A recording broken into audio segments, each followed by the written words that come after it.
ప్రేమ నమ్మకమైన ప్రభు అయిన యేసు నామంలో శుభములు పలుకుచు ఈ దినాన బంగారు పెరుగులో కొన్ని ఆత్మీయ జీవిత సత్యాలను తెలుపుకుంటూ ఒక చక్కని అంశాన్ని విశ్వాసి నిబ్బరంగా జీవిస్తూ ఆరాధిస్తూ ఎలా జీవించాలి అనేటువంటి ఆ, సందేశాన్ని ఇద్దరు భక్తుల యొక్క తలంపుల్లో నేను సేకరించి నేను ప్రభావితమై మీతో పంచుకోవడానికి ఇది ఇష్టపడుతున్నానండి.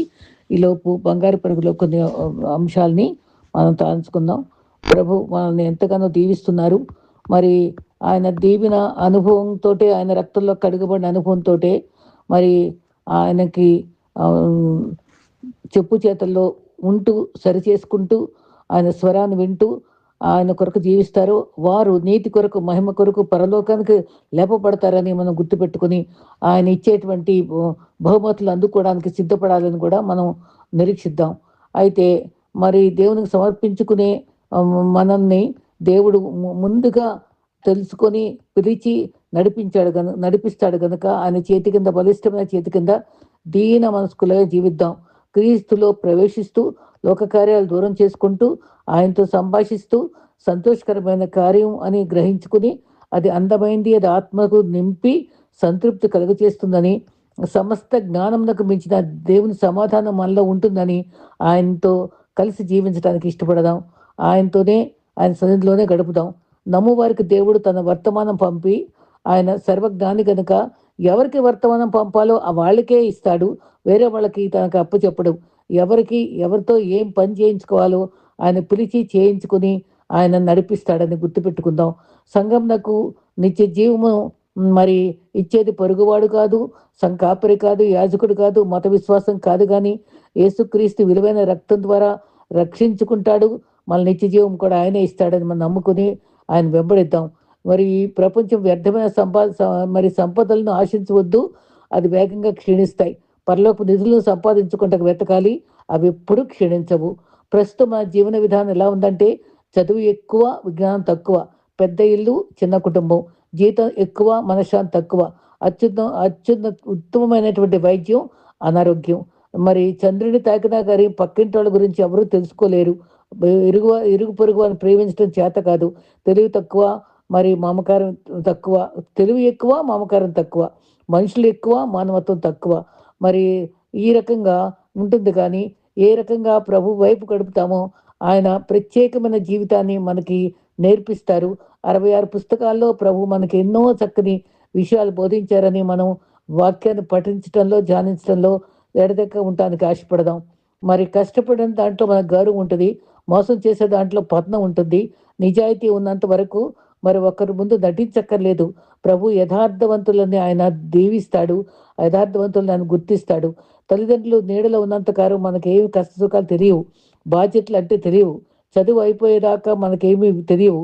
కానీ సమాజం అంటే ఏమిటో కూడా కష్టం వచ్చే వరకు తెలియదు. జీవితం అంటే కూడా నేర్పించేది క్రీస్తు బోధలే. కాబట్టి ఎంత చక్కని కొండ మీద ప్రసంగం, మనకు పరలోక ప్రార్థన, ఇవన్నీ అమూల్యమైనటువంటి మరి సందేశాలని మనం హృదయం నిండా నింపుకొని నోటి నిండా వాక్యంతో మనం ధ్యానిస్తూ గడుపుదాం. తర్వాత మాట్లాడే ముందు కొంచెం ఆచితూచి మాట్లాడటం మనం నేర్చుకోవాలి. ఎందుకంటే మనం మనం మాటలన్నీ కూడా గోడకి కొట్టే మేకులు అడిగట.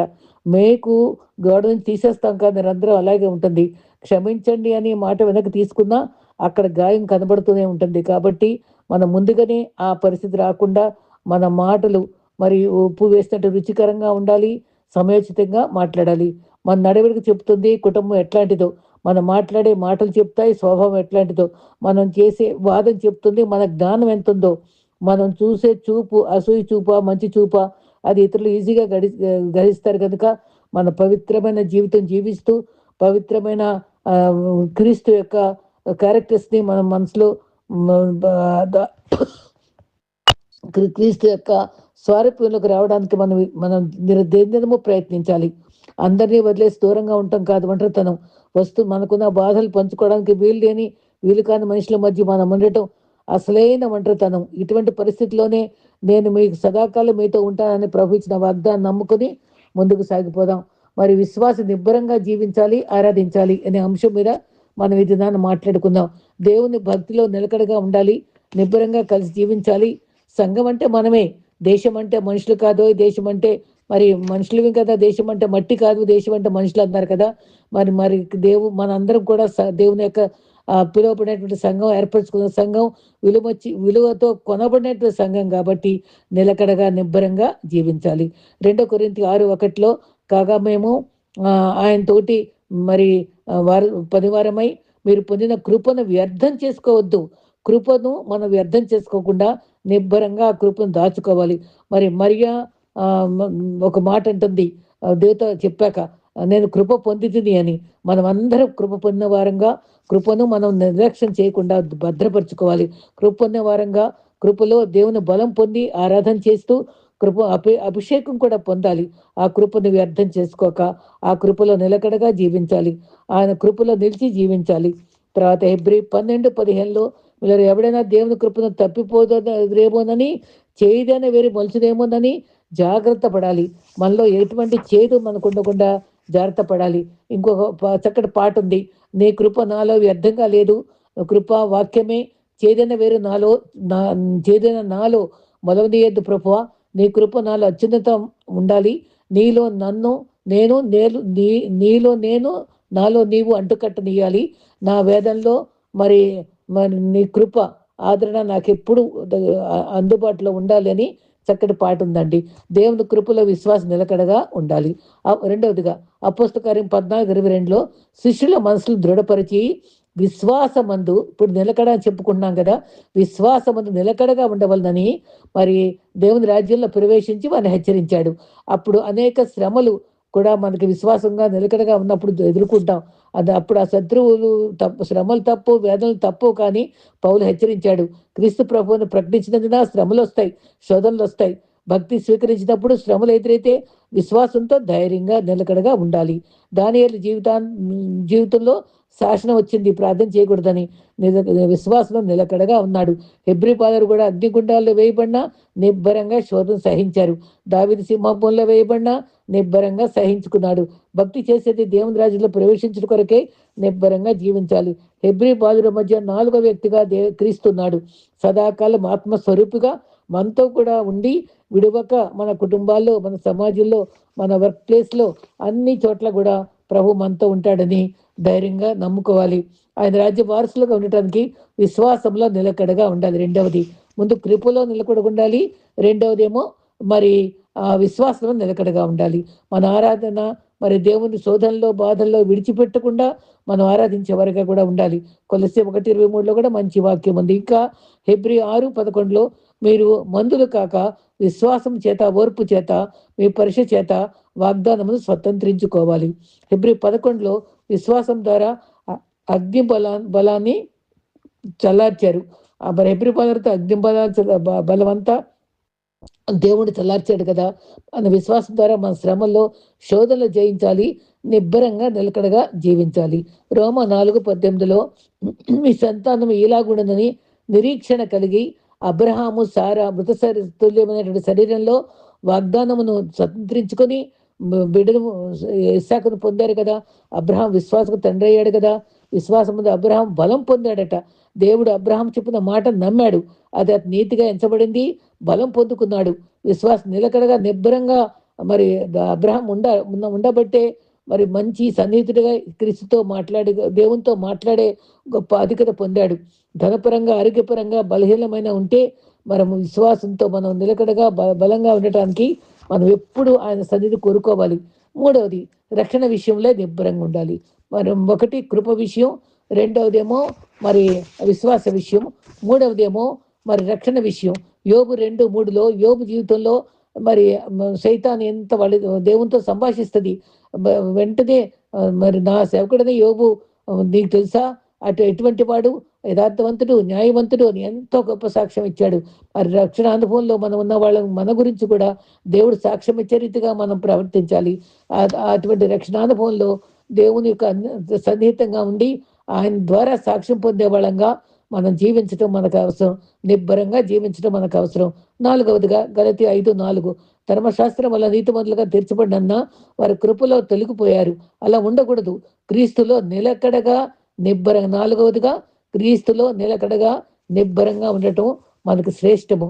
ఫిలిప్పీ 4:1 కావున నేను అపేక్షించి ప్రియ సహోదరులారా, ప్రభునందు స్థిరులుగా ఉండండి, నిబ్బరంగా ఉండండి అని పౌలు చెప్పాడు. గలాతీయ 5:1 మీరు స్థిరముగా నిలిచి దాస్యమనే కాడి కింద వద్దు, ఎన్నో శోధనలు ఎదురైనా ప్రభువులో స్థిరంగా ఉండండి అని కూడా చెప్తాడు. 2 పేతురు 3:17 ప్రియులారా, మీకు కలిగిన స్థిర మనసుని విడిచి తప్పిపోరాదు, జాగ్రత్తగా కాపాడుకోండి అని కూడా మనకు హెచ్చరించాడు. పౌలు చాలా హెచ్చరికలు ఇచ్చాడండి. క్రీస్తులో స్థిరంగా ఉండాలి, నిలకడగా ఉండాలి. 5వదిగా మరి పౌలు చెప్పిన రీతిగా మరి ఫిలిప్పీ 3:14 గురి యందు నిలకడగా నిబ్బరంగా ఉండాలి. గురి, ఆయనకి విలువైన గురి ఉంది. అది గురి వద్దకే పరిగెత్తున్నా అన్నాడు. దేవుని రాజ్యంలో చేరుటకు గురి వద్దకు పరిగెత్తున్నాను పౌలు చెప్పినట్టుగా దావీదు రాజు కూడా యెహోవా నా బలం అన్నాడు. నా బలమా నిన్ను ప్రేమిస్తున్నాను కూడా దావీదు అన్నాడు.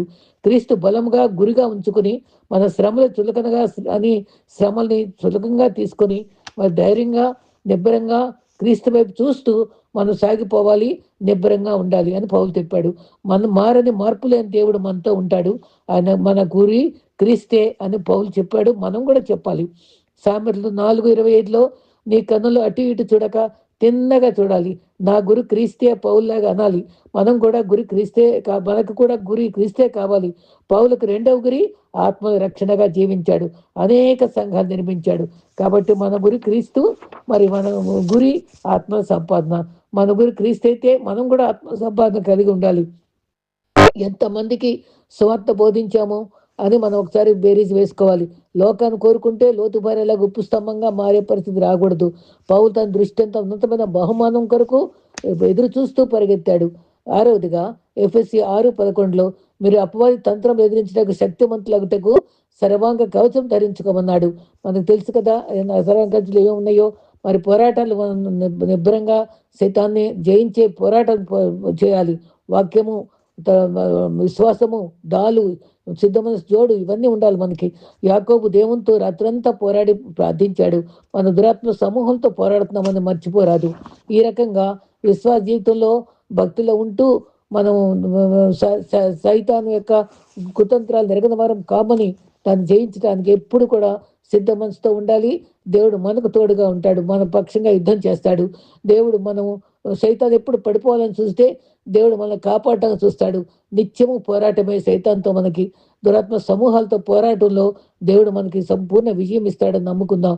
2 కొరింథీ 2:11 ఒక మరి విశ్వాసంతో మరి భక్తితో పోరాడాలి. మరి యూదా ఒక్క పత్రికే ఉంది, దాంట్లో 3వ వచనంలో ప్రియులారా రక్షణ గురించి పరిశుద్ధ బోధ విషయంలో పోరాడాలి. మరి పరిశుద్ధుల బోధ విషయంలో పోరాడాలి, అప్రమత్తంగా ఉండకూడదు. గతంలో లేఖనాలు పరిశోధించే వాళ్ళు ఏం చెప్పారా, ఏమి సత్యం చెప్పారా, అబద్ధం చెప్పారా అని. తర్వాత మరి బెరియా సంఘం వాళ్ళైతే ఇంకా క్షుణ్ణంగా బోధలన్నీ గమనించుకునేవాళ్ళు. మనం కూడా తప్పుడు బోధలేవో మంచి బోధలేవో గమనించుకొని సత్యవాక్కుని, సత్యమైన క్రీస్తుని, నేనే మార్గము సత్యము జీవము అన్న క్రీస్తుని మనం వెంబడించాలి. 7వదిగా మత్తయి 10:22 మీరు నా నామం నిమిత్తము అంతము వరకు నిలకడగా ఉండాలి. చివరిగా మనం రాకడ వరకు నిలకడగా, అంతం వరకు నిబ్బరంగా ఉండాలి. మరి ఆయన నామంలో ద్వేషించబడినా సరే నిబ్బరంగా ప్రభు వైపు చూస్తూ, మనం దేవుని వైపు చూస్తూ ఉండాలి. మరి అంతము వరకు నిబ్బరంగా ఉండాలి. ప్రకటన 2:16 మరణం వరకు నమ్మకంగా ఉంటే మనకు ఆయన జీవ కిరీటం ఇస్తా అన్నాడు. మరణం వరకు నిబ్బరంగా ఉండటం మనకి చాలా చాలా అవసరం. నిబ్బరంగా ఉండి ప్రభు వైపు మనం చూస్తూ మనం దేవుని యొక్క అనుగ్రహాన్ని పొందాలి. కాబట్టి మనం అన్ని 7 అనుభవాలు ఎక్కడెక్కడ నిబ్బరంగా ఉండాలో ఒకసారి జ్ఞాపకం చేసుకుందాం. కృపలో నిబ్బరంగా ఉండాలి, చేదు ఉండకూడదు. విశ్వాసములో నిబ్బరంగా నిలకడగా ఉండాలి. రక్షణలో నిలకడగా నిబ్బరంగా ఉండాలి. క్రీస్తులో నిలకడగా నిబ్బరంగా ఉండాలి. గురి వద్దకు పరిగెత్తే విషయంలో నిలకడగా నిబ్బరంగా ఉండాలి విశ్వాసి. పోరాటంలో సైతాన్ శక్తులు ఎదిరించడంలో నిలకడగా నిబ్బరంగా ఉండాలి. అంతవరకు నిలకడగా నిబ్బరంగా విశ్వాస జీవితాన్ని మనం కాపాడుకోవాలి. ఇదే కాకుండా మనం దేవునిలో మనం ఆరాధించే వాళ్ళగా ఉండాలి. ఆరాధన మనకు చాలా చాలా విలువైనటువంటి అనుభవం. మరి ఒక భక్తుడు చాలా చక్కగా ఆరాధన గురించి చెప్తూ 2 విధాలుగా చెప్పారు. వినోదంగా ఉందా, మరి ఏ రకంగా మరి విరోధం కాంతిగా ఉందా అని ఒకసారి చెప్తూ దేవుడు ఆత్మ కనుక ఆరాధించేవారు ఆత్మతో సత్యంతో ఆరాధించాలి. యోహాను 4:24 ప్రభువే స్వయంగా చెప్పారు. మరి ఈ ప్రస్తుత రోజుల్లో సంఘము దేవుని ఆరాధిస్తుందా? బైబిల్ జాగ్రత్తగా పరిశోధిస్తే మరి కొంతమంది ఆత్మీయ ఆరాధనను కేవలం ఆకర్షణమైన వినోదంగా మార్చేశారు. అంతేకాక దేవుని ఎలా ఆరాధించాలో, ఎలా ఆరాధించాలో బైబిల్ మనకు స్పష్టంగా తెలియజేస్తుంది.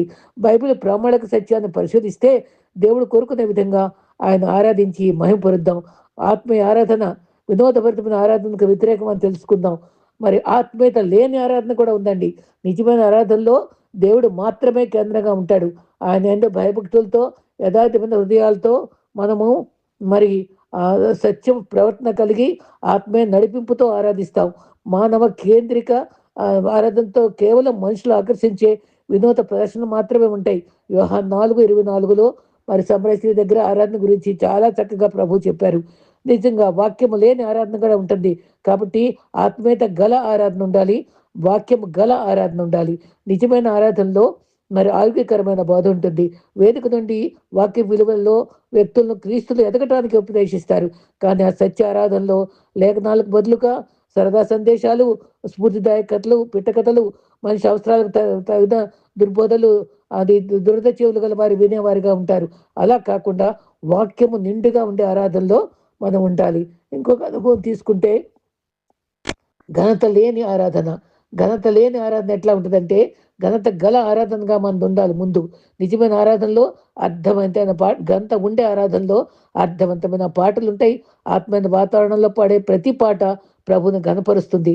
కానీ మానవ కేంద్రిత ఆరాధనలో పాటలన్నీ కేవలం వినటానికి తీయగా ఉండే సంగీతాలు, నృత్యాలు ఇవన్నీ అనవసరం. ఆమోసు 5:23, కొలస్సీ 3:16 వివరంగా చెప్పబడింది. హృదయంతో నిండిన ఆరాధన ఉండాలి. నిజమైన ఆరాధన హృదయపూర్వకంగా ఉంటుంది. వారి భక్తిలో శక్తి ఉంటుంది. అన్ని వేళలా దేవునికి దగ్గరగా ఉంటారు. కానీ వినోద ఆరాధనలో పెదవులతో స్తుతిస్తారు కానీ వారి హృదయం దేవునికి దూరంగా ఉంటుంది. ఆచరణకు పై కనిపిస్తారు కానీ ఆచరణ శూన్యంగా ఉంటుంది. అటువంటి ఆరాధన ఉండకూడదు. హృదయంతో నిండిన ఆరాధన కావాలి. మరి తర్వాత సహవాసము నిండిన ఆరాధన కావాలి. దేవుని సంఘంలో ప్రతి ఒక్కరి ప్రాధాన్యత ఇవ్వాలి. దాని వారి వారి కృపావరాలు ఉపయోగించుకోవాలి. దేవుని సేవిస్తూ అన్నిటితో ఆయన మహిమపరచుకోవాలి. క్రమము లేని మరి ఆరాధనలో వేదికపై ప్రతిభను ప్రదర్శించేవారుగా అల్లరితో కూడిన ఆటపాటలు, గందరగోళాలు ఉండకూడదు. 1 కొరింథీ 14:33. తర్వాత హెచ్చరికలతో నిండిన ఆరాధనగా ఉండాలి. నిజమైన ఆరాధనలో ప్రజలు దేవుని వాక్యముచే ఉపదేశించబడి హృదయాన్ని సరిచేసుకునే దేవునికి తాము సమర్పించుకోవాలి. వినోద ఆరాధనలో ప్రజలు ఆకర్షించే సున్నితమైన సందేశాలు, మృదువైన మాటలతో లాలించి మనుషులు సంతోషపెట్టేది ఉండకూడదు. యెషయా 30:11 ఉంది. విధేయతతో నిండిన ఆరాధన కూడా ఉండాలి మనకి. దైవ కేంద్రిత ఆరాధనలో వినయ భయభక్తులతో దేవుని ఆరాధిస్తారు. ఆసక్తితో దేవుని వెతుకుతారు. దేవునికి లోబడి సేవ చేస్తారు. కానీ వినోద ఆరాధనలో దేవునికి ఏమాత్రం భయపడరు. పాటలు పాడతారు, వాక్యాన్ని వింటారు, బైబిల్ చదువుతారు, కానీ తర్వాత విడిచిపెట్టేస్తారు. అలా ఉండకూడదు. విధేయత నిండిన ఆరాధన వినయ భయభక్తులతో ఉండాలి. మరి ఈ విధంగా పిల్లారా వినోదంగా ఉండకూడదు, సరదాగా నవ్వకూడదు. దేవుడు చెప్పట్లేదు కానీ ఆనందంలో మునిగి తేలుతూ దేవుని దూరంగా అపవాదికి మరి లోపడేటువంటి జీవితాన్ని నుంచి నిజమైన ఆరాధనలోకి సత్యముతో ఆత్మతో ఆరాధించే ఆరాధకులుగా మన జీవితాలు ఉండాలి. ఆ రకంగా ఆయన మహిమపరిచే రీతిగా ఉండాలి. ఇప్పటి వరకు నిబ్బరంగా మరి దేవుని సేవించాలనే 7 పాయింట్లు చెప్పుకున్నాం. మరి ఆత్మీయతో నిండిన ఆరాధన 1, 2 వాక్యముతో నిండిన ఆరాధన, మరి ఘనత నిండిన ఆరాధన, హృదయముతో నిండిన ఆరాధన, మరి సహవాసంతో నిండిన ఆరాధన, హెచ్చరికలతో కూడిన ఆరాధన, మరి మరి విధేయతతో కూడిన ఆరాధన. ఈ రకంగా ఈ ఆరాధనలో కూడా మన హృదయాలను నింపుకొని అవి 7 పాయింట్లు, ఈ 7 పాయింట్లు ఈ దినాన మనసులో ఉంచుకొని ప్రభుకి ఇష్టంగా మరి నిబ్బరమైన జీవితాలతో విశ్వాసిగా క్రీస్తు అనుచరులుగా మరి ఘనంగా ఆరాధిస్తూ ఆరాధన మేలు చేయక నీవు ఉండలేవయ్యా, ఆరాధించక నేను ఉండలేనయ్యా అనే పాట కూడా ఉంది. ఆరాధింపక మనం ఉండలేము. ఆయన జవాబు ఇవ్వకుండా ఉండలేడు. ఆయన ప్రేమించకుండా ఉండలేడు. అట్టి ప్రేమగల దేవుడు మనతో ఉన్నాడు కాబట్టి ప్రేమగల యేసును అనుసరిద్దాం. ఆయన ఆరాధికులుగా మారుదాం. నిబ్బరమైన బుద్ధి గల వారే ముందుకు సాగిపోదాం. అట్టి కృప ప్రభు మనందరికీ అనుగ్రహించుగాక. ఆమేన్.